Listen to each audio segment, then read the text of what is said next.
सम्राट अशोक के शिलालेखों का विस्तार से वर्णन।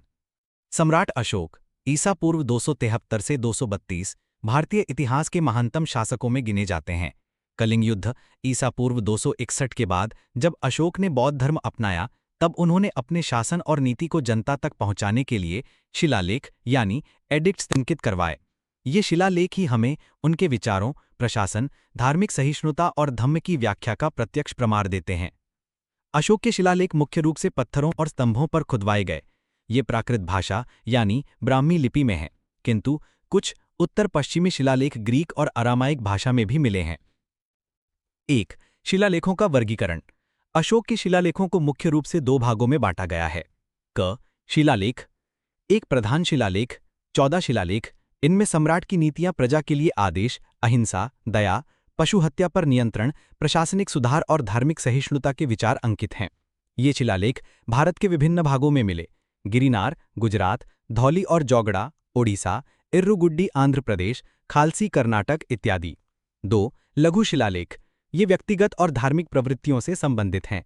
इनमें अशोक ने बौद्ध धर्म को अपनाने, धम्म की व्याख्या, अधिकारियों को आदेश और साधारण जीवन की प्रेरणा दी। कई स्थानों पर इन्हें रानी शिलालेख भी कहते हैं, जैसे कर्नाटक के मास्की शिलालेख, जिसमें पहली बार अशोक नाम मिलता है। ख. स्तंभलेख। एक प्रधान स्तंभलेख, 7 शिलालेख। ये नैतिक और प्रशासनिक आदेशों से जुड़े हैं। इनमें अहिंसा, सभी धर्मों के प्रति समान आदर, न्यायपूर्ण शासन, प्रजा के प्रति दया, पशुबलि पर रोक आदि का वर्णन है। प्रमुख स्तंभलेख: दिल्ली टोपरा, दिल्ली मेहरौली, लौरिया आर्यराज, लौरिया नंदनगढ़, वैशाली, रामपुरवा। 2. लघु स्तंभलेख। ये धार्मिक आदेशों और व्यक्तिगत घोषणाओं से जुड़े हैं। उदाहरण: नईग्रह स्तंभलेख, रूपनाथ स्तंभलेख, कौसाम्बी स्तंभलेख। प्रमुख शिलालेखों की मुख्य बातें।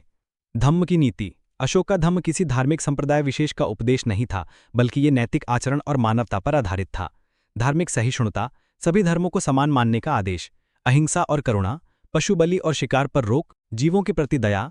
जन कल्याण, अस्पतालों, कुओं, धर्मशालाओं का निर्माण और औषधियों की व्यवस्था। न्याय और प्रशासन, अधिकारियों को जनता की सुनवाई और निष्पक्ष न्याय का आदेश।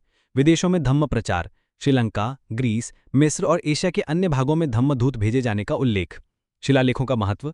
ये शिलालेख भारतीय इतिहास की प्रथम शिलालेखीय साहित्यिक सामग्री हैं। ये अशोक के युग की राजनीति, प्रशासन, धर्म और समाज की झलक देते हैं।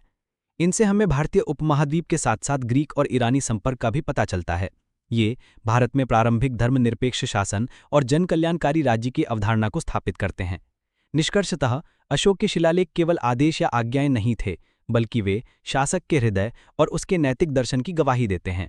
उन्होंने इन शिलालेखों के माध्यम से सम्राट को धम्मराज और शासन को जन कल्याणकारी रूप में प्रस्तुत किया।